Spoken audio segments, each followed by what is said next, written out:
नमस्कार दोस्तों, मैं अर्जुन देव कृष्णम प्रोडक्शन की तरफ से पेश करता हूं लोक कथा भाग्यवान पुन्नु। तो आइए सुनते हैं लोक कथा भाग्यवान पुन्नु। एक गांव में 5 भाई रहते थे।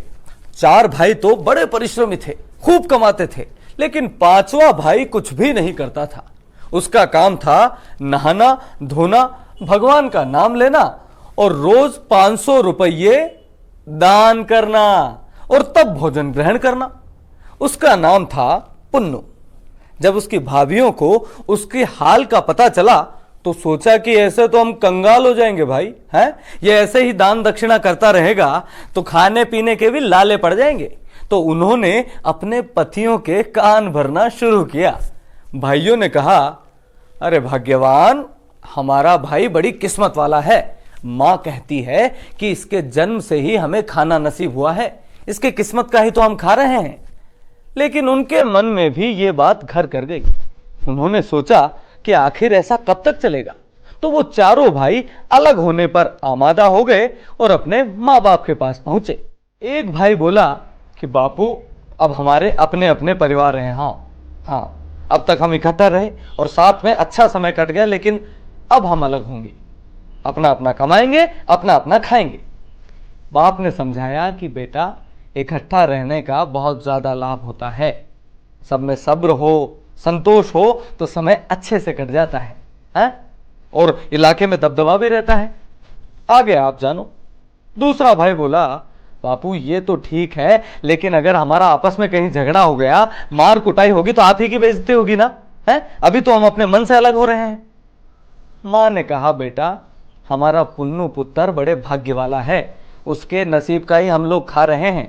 ऐसा ना हो कि तुम घाटे में रहो। हाँ।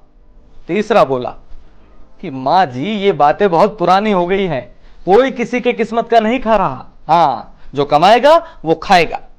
आखिर वो लोग नहीं माने तो पिता ने कहा कि अब तुम नहीं मानना चाहते हो तो कोई बात नहीं, अब तुम बड़े हो गए हो, तुम्हें क्या समझाना। तो सारी जायदाद 6 हिस्सों में बंट गई। जायदाद के 5 हिस्से 5 भाइयों को और छठा हिस्सा माँ बाप को। माँ बाप भी बारी बारी से अपने बेटों के यहां रहने लगे और समय बिताने लगे। पुन्नु तो रोज 500 रुपये दान करता और तब भोजन ग्रहण करता। लेकिन ये पैसे कब तक चलते। एक दिन पैसे समाप्त हो गए और पुन्नु ने उस दिन खाना नहीं खाया। उसकी पत्नी ने कहा कि आप मेरे गहने बेचकर कुछ पैसे ले आइए। पुन्नु ने गहने बेच दिए, पर आखिर ये पैसे भी कब तक चलते। पुन्नु ने कहा अपनी पत्नी से कि मैं तुझे तेरे पिता के यहाँ एक दिन रहन पे रख दूंगा, तो वहां से कम 500 रुपये मिल जाएंगे और एक दिन का काम तो चल ही जाएगा। पत्नी बड़ी पतिव्रता थी, उसने उसकी बात मान ली और दोनों पुन्नु के ससुराल पहुंचे और ससुर जी ने उन्हें वहां 4-5 दिन अपने यहां रख लिया। लेकिन वो भी उन्हें कब तक रखते। तो पुन्नु वहां से चल दिया और एक गांव में पहुंचा। उस गांव में एक महंत जी रहते थे। महंत जी उस गांव में प्रतिदिन लंगर लगाते थे। तो पुन्नु भी महंत की गद्दी के पास एक पीपल के पेड़ के नीचे रहने लगा। लेकिन पुन्नु कभी लंगर में जाके खाना नहीं खाता था। जब ये बात महंत जी को पता चली तो उन्होंने अपना चेला उसके पास भेजा। चेले ने जब पुन्नु से कहा कि आप आके हमारे यहाँ भोजन करिए, तो पुन्नु ने कहा कि मुझे कोई बिरला ही भोजन करा सकता है। मैं तो तभी खाना खाता हूँ जब मैं 500 रुपये दान कर लूं। आज मुझे खाना खाए हुए 10 दिन हो गए हैं, तो मुझे कोई 5000 रुपये दे तब मैं भोजन करूं। ये बात चेले ने जाकर महंत जी को बताई तो महंत जी स्वयं उसे लेने आए और अपने आश्रम में ले गए। जब पुन्नु ने 5500 रुपये दान कर लिए तब कहीं जाकर उसने भोजन किया।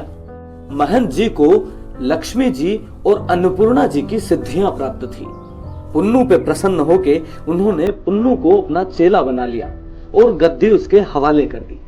एक दिन महंत जी पुन्नु को लक्ष्मी सिद्धि वाले कमरे में ले गए। उन्होंने उसे बताया कि प्रतिदिन स्नान करके एक बार बड़ी ही श्रद्धा से लक्ष्मी जी से जो कुछ भी तुम मांगोगे तुम्हें मिलेगा। हाँ, लेकिन ध्यान रखना, दूसरी बार मांगने पर कुछ भी प्राप्त नहीं होगा। इसी प्रकार महंत जी उसे लंगर में ले गए और कहा कि भोजन के सभी पात्रों पर सफेद चादर ओढ़ाकर एक बार मां लक्ष्मी की याद कर लेना, भोजन कभी भी समाप्त नहीं होगा। पुन्नू ने महंत जी की खूब सेवा की और खूब दान पुण्य करने लगा। एक दिन अचानक महंत जी अदृश्य हो गए और उनके चेले भी इधर उधर हो गए। अब पुन्नू को अपने घर की याद आई और वो अपने बोरिया बिस्तर लेकर घर को निकल पड़ा। गांव पहुंचकर पुन्नू ने रास्ते तालाब बनवाए और मरम्मत करवाई। पुन्नू के माँ बाप और भाई भाभी भी उसके यहाँ मजदूरी करने आते थे, क्योंकि पुन्नू के जाने के बाद उनके पास कुछ भी नहीं रहा। पुन्नू जब मजदूरों को पैसा देता था तो अपने माँ बाप को अधिक पैसा देता था।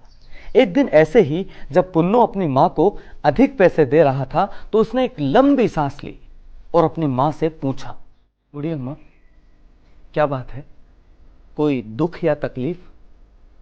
बूढ़ी अम्मा बोली, नहीं बेटा, कुछ भी नहीं।